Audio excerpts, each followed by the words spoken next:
So in the last lecture, we discussed monopoly and we discussed how monopoly maximizes profit and how they can charge a higher price. Now the question is how do we know the monopolies are inefficient? Now to understand if monopolies are inefficient, we need to compare with a benchmark. And if you remember, our benchmark is perfectly competitive market. And we know perfectly competitive market is the most efficient form of market because perfectly competitive market maximizes surplus, which is producer surplus and producer surplus, also known as economic welfare or social welfare.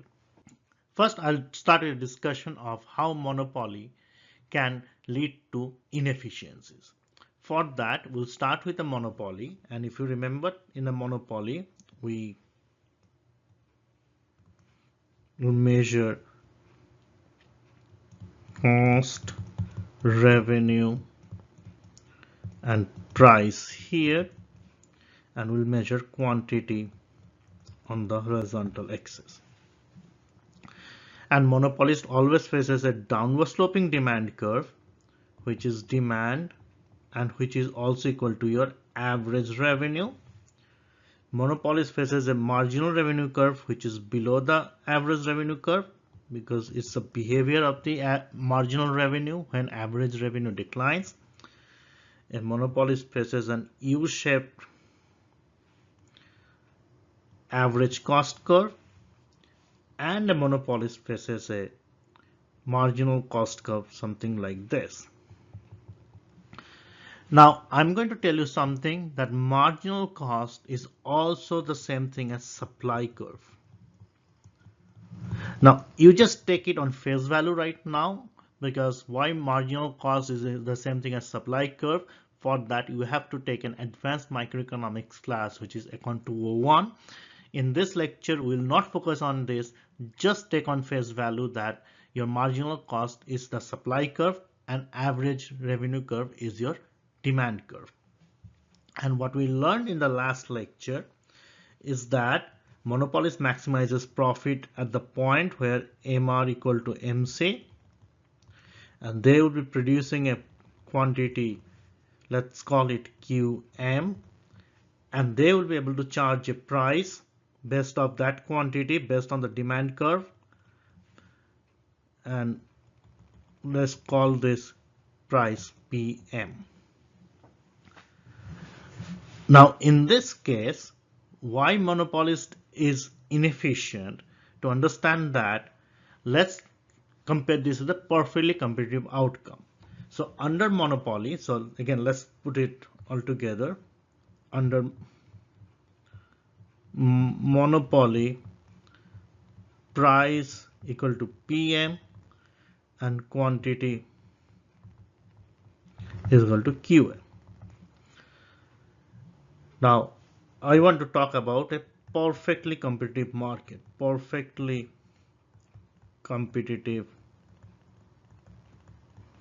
outcome, and it happens in the place where demand equal to supply. If you look into this diagram, your supply curve is the marginal cost curve and your demand curve is your average revenue curve. And wherever demand and supply meets, that's your perfectly competitive equilibrium. In this case, this point where MC equal to AR is the perfectly competitive equilibrium.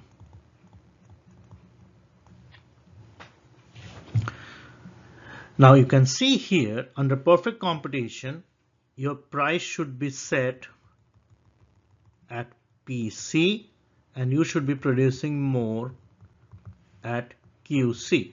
So under perfectly competitive outcome, price equal to PC and quantity equal to QC. So one thing we see, price under monopoly PM is greater than PC, and also quantity under monopoly is greater than quantity under perfectly competitive outcome. So both is a double whammy. So under monopoly, a firm is charging a higher price and selling less because they want to maximize profit. But that does not mean that is going to maximize the social welfare.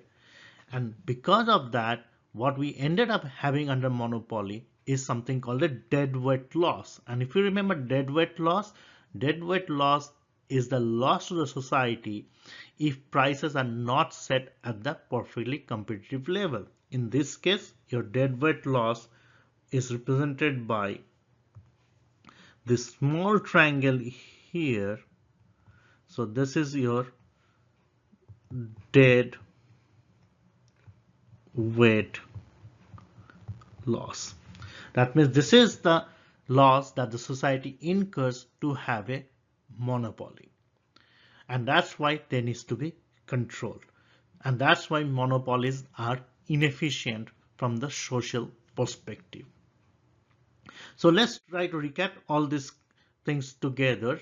What are the welfare costs of monopoly? So under monopoly, first of all, they maximize profit at the point where MC equal to MR. They produce less than the socially efficient quantity of output. They charge a price which is more than the marginal cost, and they incur a deadweight loss, which is that small triangle between the demand curve and the marginal cost curve. This is the social loss that we incur because of having monopolies. And that's why government tries to control monopolies. Now, question is, what are the ways we can control monopolies? Here are some of the public policies. First of all, increase competition with antitrust laws.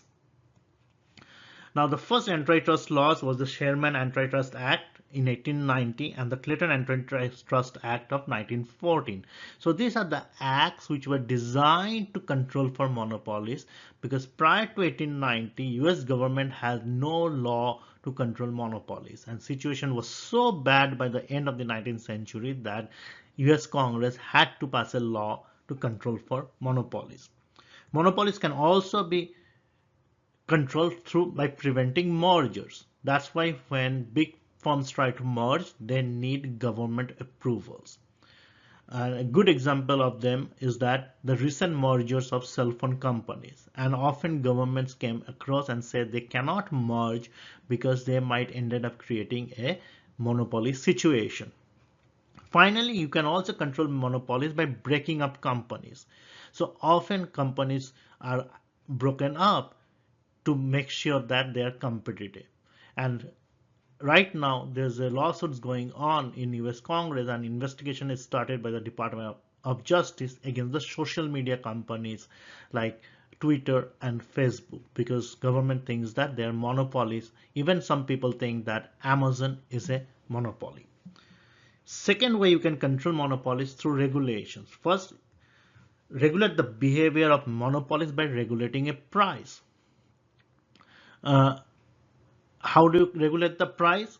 A good example is this: our electric companies. Electric companies we know are monopolies.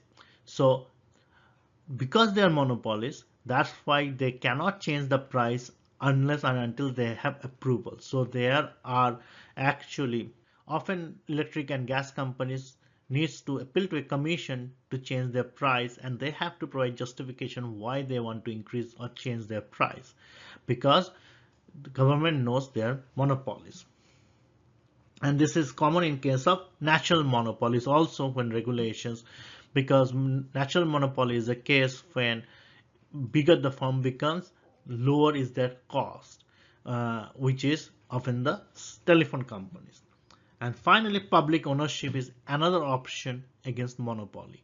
And what is the public ownership? It means that your production process is owned by the government. Though in the United States we are not very much in favor of this kind of public ownership much, but still there are instances when certain goods and services are owned by the public, and good example of this are our national parks, because you cannot leave them to the private individuals.